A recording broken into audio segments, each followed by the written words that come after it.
চলেছি আগামী 7টা দিন 20,000 পাউন্ড মাটির নিচে। এটা এখনো পর্যন্ত আমার করা সব থেকে ভয়ানক জিনিস। ঠিক আছে, সময় হয়ে গেছে, আমাকে জীবন্ত কবর দাও।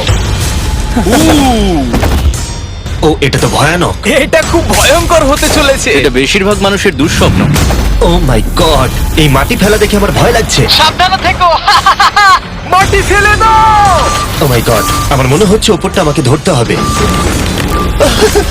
আরে কফিনের ওপরটা তো কাঁপছে। আমি আগামী 7 দিনের জন্য এই কফিনের কাছে আমার জীবন সঁপে দিচ্ছি। শুধু প্রার্থনা করব হঠাৎ করে যেন এটা ভেঙে না পড়ে। এবং অবশ্যই এটা বলার কথা নয়, কিন্তু বলছি এটা 100% রিয়েল। এবং আমি সত্যি কথা বলছি, আমার ধারণাই ছিল না এটা কতটা কঠিন হতে পারে।